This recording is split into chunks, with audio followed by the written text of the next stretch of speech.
Welcome to Phonetics Lesson 1. In this lesson, we will introduce basic properties of phonetics, the science of speech sounds and signs.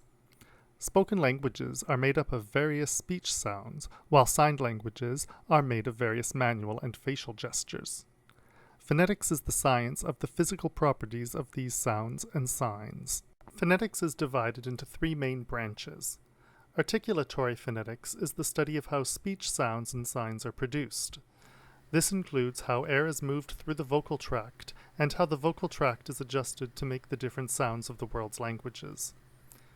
In the case of signed languages, it includes the minimal units of movement for both manual and non-manual gestures. Over the next several lessons, we will restrict ourselves mostly to articulatory phonetics.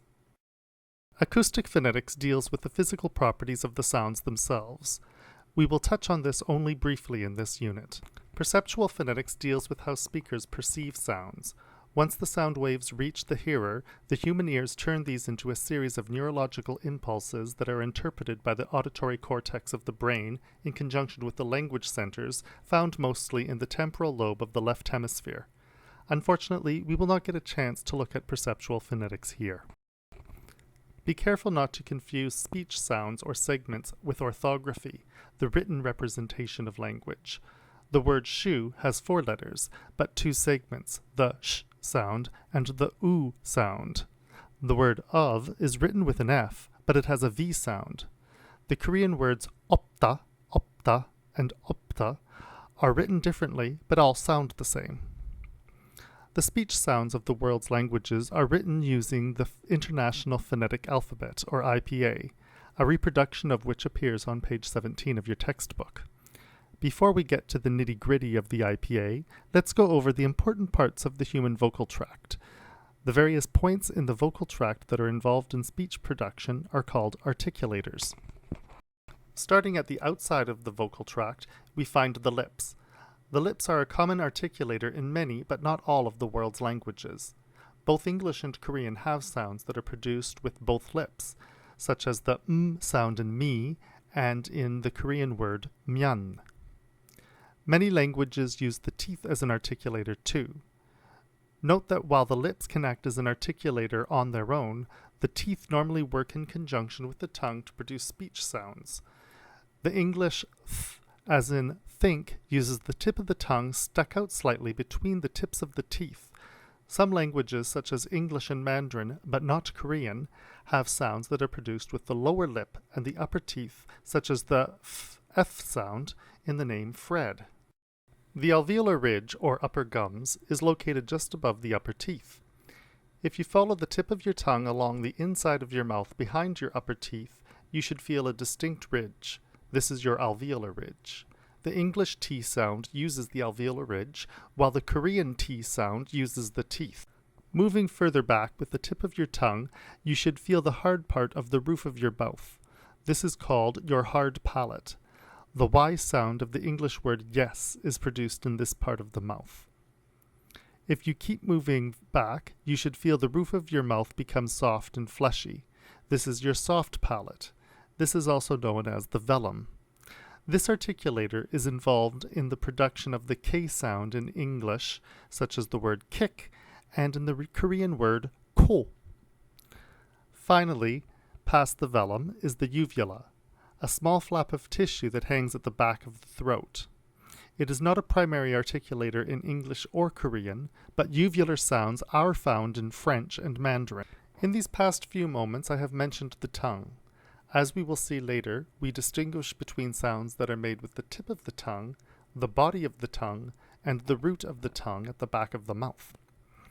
The uvula is capable of raising and lowering. When it is lowered, it allows passage of air into the nasal cavity and out through the nostrils. The uvula is lowered whenever you breathe through your nose. The pharynx is the part of your throat by the root of your tongue. It often becomes infected when you have a cold and is difficult to see in the mirror. Below the pharynx is the larynx, which contains the vocal folds. The vocal folds are a pair of flaps of tissue that vibrate to produce voiced sounds. Finally, the epiglottis is a flap of tissue that covers the vocal folds and the trachea, the entrance to the lungs. As soon as you go to swallow, the epiglottis closes to make sure food goes into the esophagus, the passageway to the stomach. Sometimes the epiglottis does not close quickly enough and we accidentally get bits of food or water in our trachea, causing us to cough violently to discharge the food. In English, when this happens, we say that the food went down the wrong way. All sounds in oral languages involve the displacement of air. There are 3 mechanisms that set movement of air in place. Pulmonic air is by far the most common. This involves airflow into or out of the lungs. All languages make use of pulmonic airflow. In fact, many languages exclusively use this form of airflow, including English and Korean. Movement of air out of the lungs is called egressive pulmonic airflow.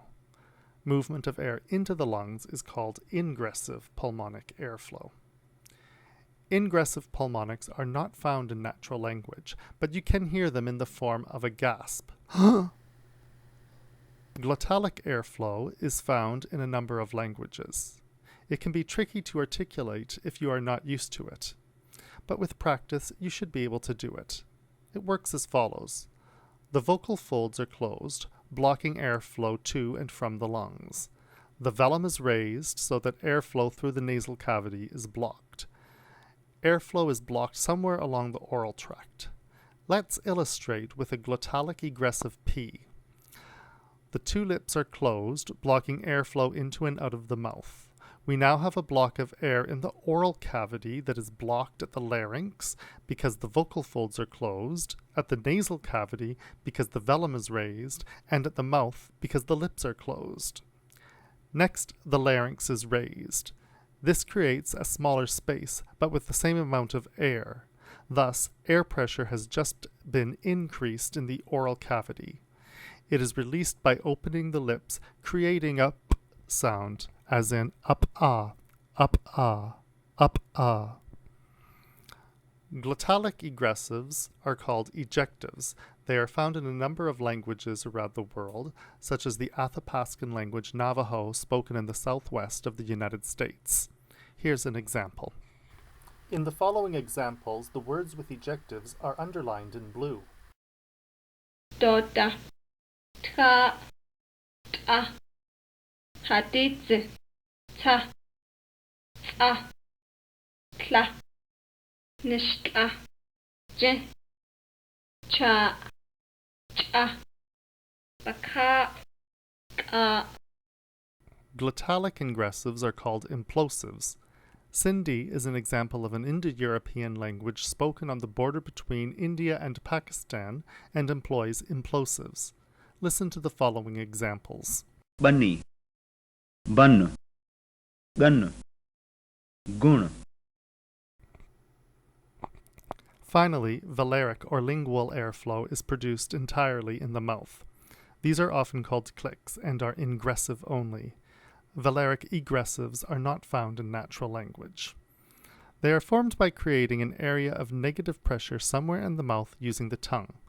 Pressure is then released, creating the characteristic click sound. Clicks are found almost exclusively in African languages. Here is an example from the Bantu language Zulu. Paga, paga, paga. Here is a summary of the airstream types.